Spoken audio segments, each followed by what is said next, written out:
भुरग्यांनो, Excel tuition Goa board ह्या चॅनलान तुमकां माये मोगाचो येवकार. आज आमी गुणाचो रवी हो येता चौथेचो पाठ वाचूया. गुणाचो रवी. गरमागरम च्या, कॉफी, भजी, बटाट वडो असो साद घालीत रवी स्टेशनाचेर डब्या कणकणी वतालो.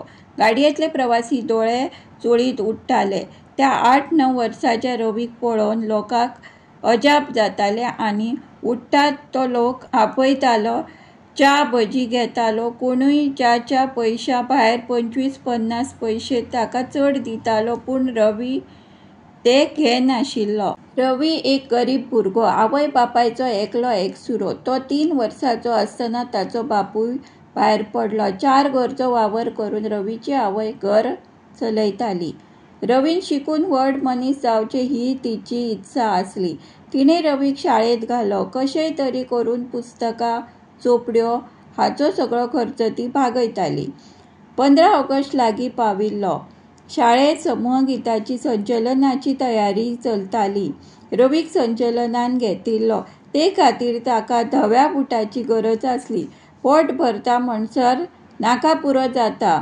आतां आनीक बूट कशे घेवप हाची चिंता ताच्या आवयक जाल्ली.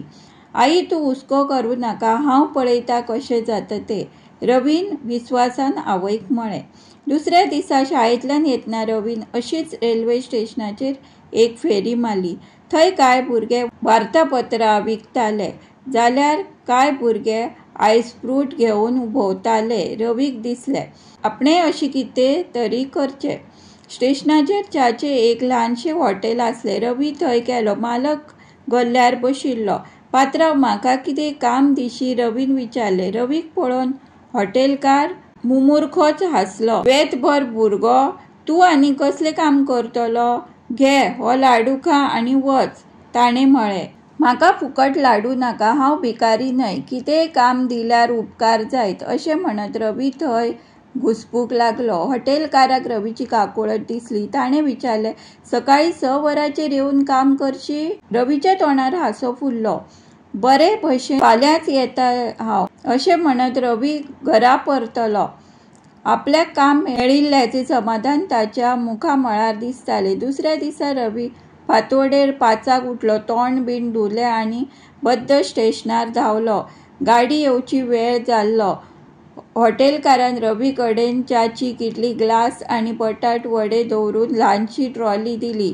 रवी दर एका डब्या कडेन वचून च्या वडे विकतालो. गाडी सुटना फुडें हॉटेलकाराकडेन पयशे दितालो. धांवत घरा येवन बोटवो घेवन शाळेंत धांव मारतालो. अशेंच 8 दीस गेले. रवी तुजे पयशे व्हरना? हॉटेलकारान विचारलें. तुजे कडेनच आसूं दी, म्हाका जाय तेन्ना व्हरतलों हांव, रवीन म्हळें. अशे तरेन रवीन 25 दीस काम केलें. एक दीस शाळा सुट्टकीर रवी हॉटेलकाराकडेन गेलो आनी ताणें आपले पयशे मागले. कितले जाय? 100-150? हॉटेलकारान हांसत विचारलें. नाका, म्हाका फकत म्हज्या कामाचे पयशे दी, रवीन सांगलें. तुज्या कामाचे फकत 50 रुपया जातात, हॉटेलकारान म्हळें. तितलेच म्हाका दी, म्हजी गरज भागली. फाल्यां साकून हांव कामाक येवचो ना, रवीन सांगलें. गरज भागली? तुजी आनी गरज कसली? हॉटेलकारान उमळशिकेन विचारलें. म्हाका संचलना खातीर बूट घेवचे आसले. म्हजे आवयक ती तांक नासली. तिका त्रास जावचे न्हय म्हूण हांवें काम केलें. म्हाका आनीक पयशांची गरज ना. म्हाका आतां सगळो वेळ अभ्यासाक दिवंक जाय. रवीची समजिकाय पळोवन हॉटेलकाराक खोस जाली. शाबास रवी, तूं खूब शीक आनी व्हड मनीस जा. केन्नाय तुका गरज लागल्यार तूं मुजरत हांगा यो. हांव तुका जाय तेन्ना काम दितां. अशें म्हूण ताणें 50 रुपयाची नोट रवीच्या हातार दवरली. रवी खुशाल जावन बाजारांत गेलो. ताणें आपणा खातीर धवे बूट घेतले आनी आवय खातीर एक जोतेय बी घेतलें. तो खोशयेन घरा आयलो. बूट आनी जोते आवयक दाखोवन रवीन म्हळें. आई, पळय हांवें कितें हाडलां तें. हांवें तुका सांगूंक नासलें तूं चिंता करूं नाका म्हूण? हांवें 25 दीस सकाळचें अर्दवर काम केलें आनी 50 रुपया जोडले. शाळेच्या वेळार शाळेंतय गेल्लो. आवयच्या दोळ्यांत दुकां आयलीं. रवीचें कर्तूब पळोवन तिका ताची तोखणाय दिसली. तिणें रवीक मोगान वेंग मारली आनी ताचो उमो घेतलो. म्हजो गुणाचो बाप तो, तिने उमाळ्यान म्हळें. धन्यवाद.